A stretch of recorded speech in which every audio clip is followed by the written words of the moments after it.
¿Le disparó? Por los clavos de Cristo, Gert, es solo un niño. Está enfermo, Kurt. No creo que vea salir el sol mañana. Me da igual. Voy a buscar al doctor Jacobs. Él es inmune y sabrá qué hacer con el crío. Y baja el arma, demonios, que aún se te va a escapar el tiro. Una bala puede cambiar un mundo entero. La que no llegue a ser disparada también. Aleta.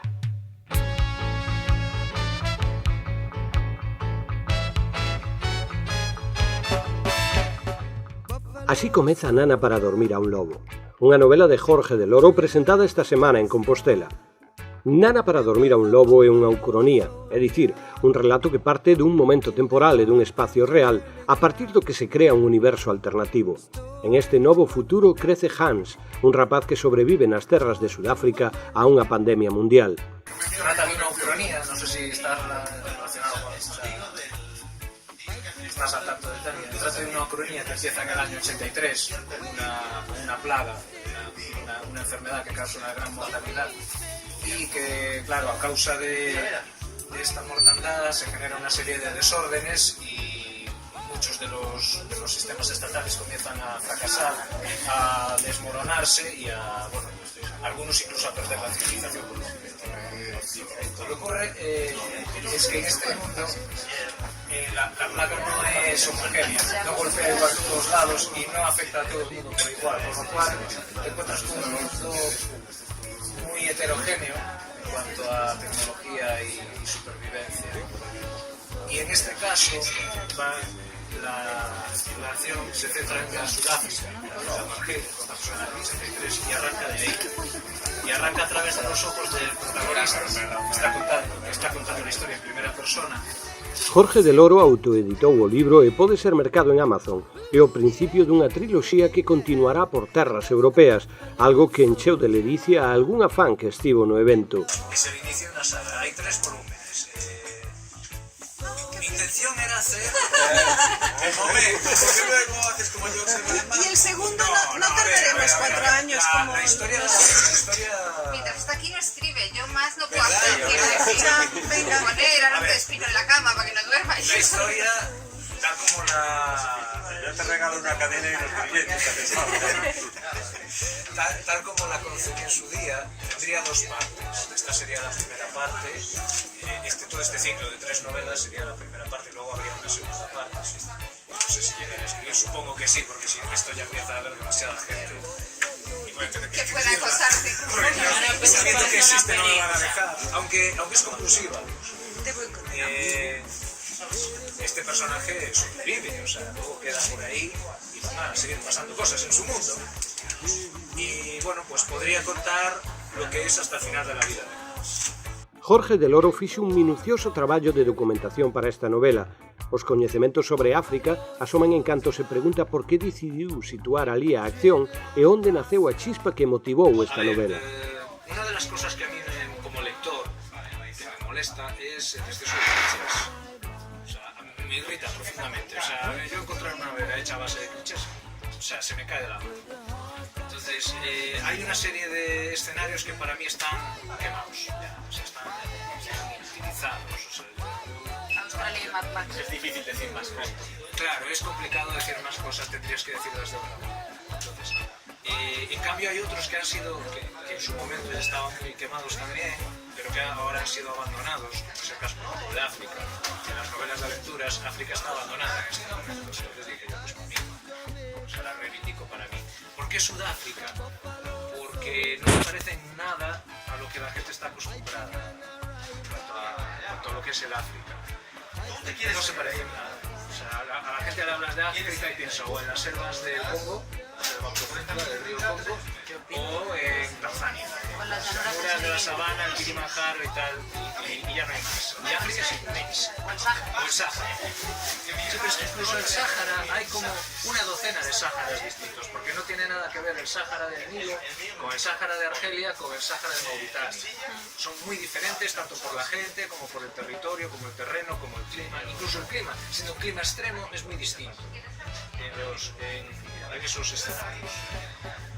Sudáfrica es muy interesante porque además lo que es toda la historia de Hans y toda esta ucronía está montada lo que es el gran escenario, porque aunque estamos viendo a través de Hans vemos una visión muy limitada, realmente hay un gran escenario detrás, y el gran escenario está montado sobre la Guerra Fría, sobre las consecuencias de, pues eso, de cómo se desarrollaría el derrumbamiento de la civilización en el marco de la Guerra Fría.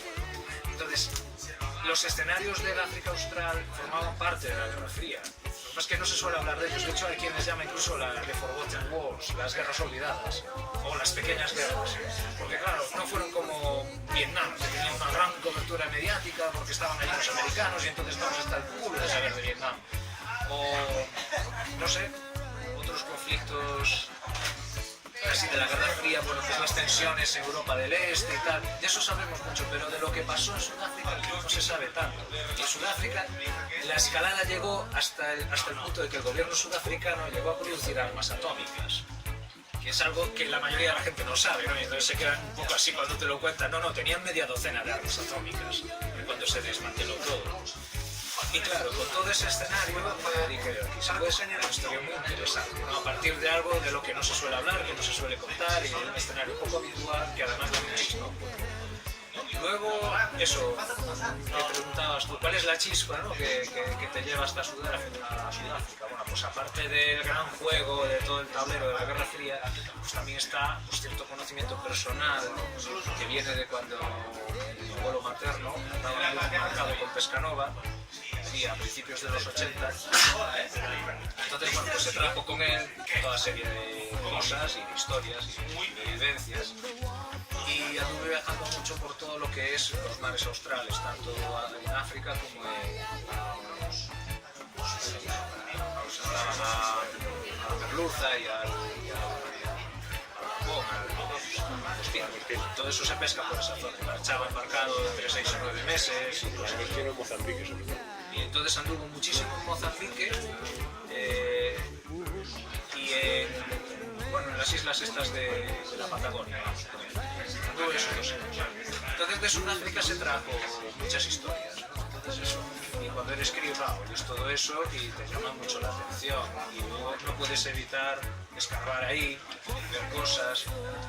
Y bueno, hay toda una serie de cosas que llaman mucho la atención de Sudáfrica, que me llamaron a mí mucho la atención de Sudáfrica, ¿no? Como el hecho de lo que yo llamo formar parte del club de los apestados, ¿no? Sudáfrica, en teoría, era un país al que tenía rotas las relaciones diplomáticas, se suponía que tenía un bloqueo, que nadie debería tratar con ellos porque era una autarquía de corte racista, con su apartheid y demás. Y luego te encuentras con cosas como que, bueno, pues España, que también era otra autarquía, de corte fascista, bueno, el fascismo un poco raro, igual que el de ellos. Pero luego empiezas a ver los paralelismos entre ambos países, los problemas que tenía uno, los problemas que tenía el otro, cómo los solucionaron, las historias a las que llegaron. Y luego todo el tráfico subterráneo que tenían, tanto con España como con Chile, como con Argentina, de dictaduras militares, todo el comercio que tenían con Israel.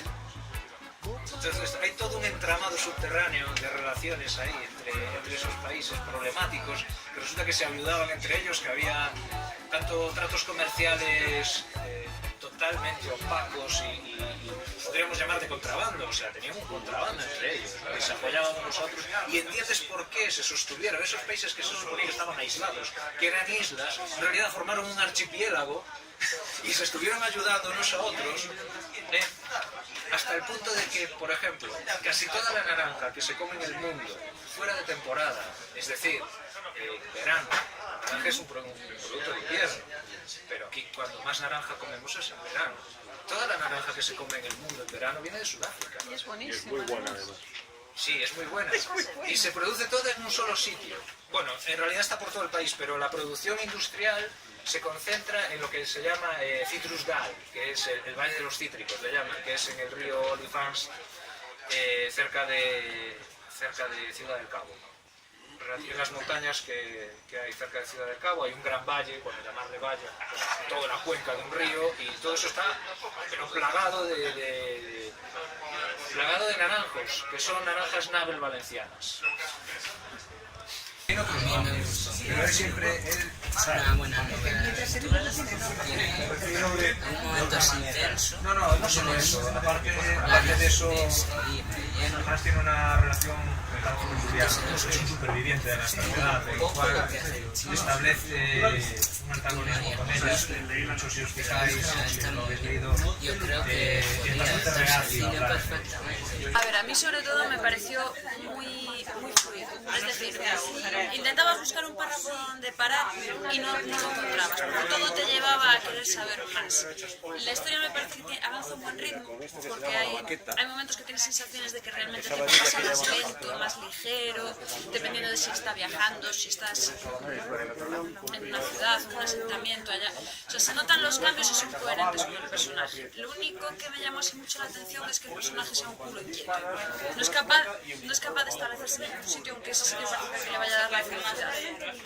Y es quizás lo que más me llamó la atención, que ojo, no es que le quede mal, simplemente me choca, porque es diferente a mi naturaleza, pero bueno, yo como libro lo recomendaría, eso sí, se lo recomiendo a gente que ya viene un poco liada, no es lectura que pueda recomendar para eventos. ¿Qué te está pareciendo? ¿Qué te está sugiriendo en este momento que lo estás leyendo? A mí me está gustando porque sobre todo estoy ahora leyendo historias de corte muy duro. Un poco en las últimas, un poco agarrándose a lo último para poder seguir mientras es todo violento. Entonces, me está dando muy bien siempre te mete alguna frase de esa levantar el puño, con lo cual muy bien, te narra la historia, te la describe genial, todo lo que se nos da dentro de la historia, los personajes propios, te los describe al mínimo detalle, con lo cual a mí eso también me encanta. Y es eso, bien narrado, descrito, personajes molones, carismáticos, y está. Eso, de supervivencia, que es lo que yo creo. Últimamente estaba leyendo la cartera, entonces con esa línea seca y dura que va por ahí. Así que, a ver, ¿para dónde va?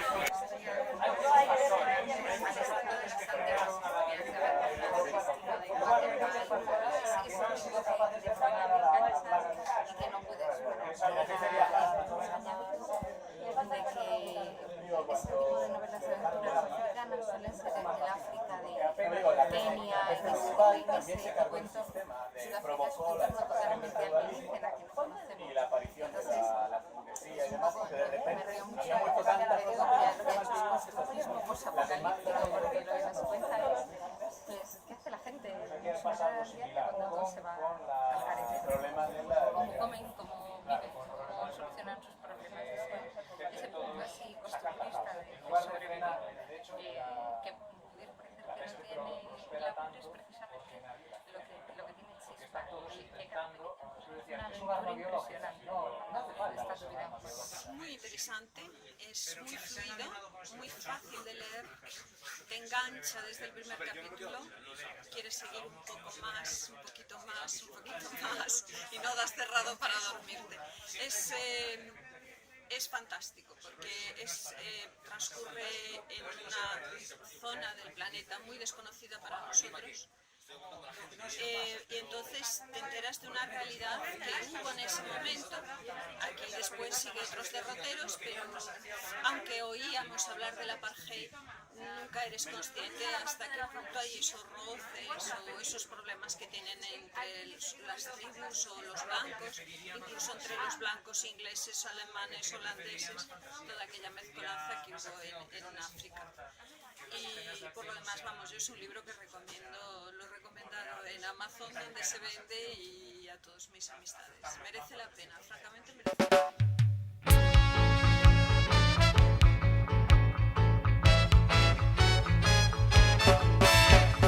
Buffalo soldier,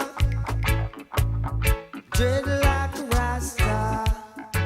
Nana para dormir un lobo é unha boa opción para o verán, unha aventura africana que deixará o lector con gañas de máis.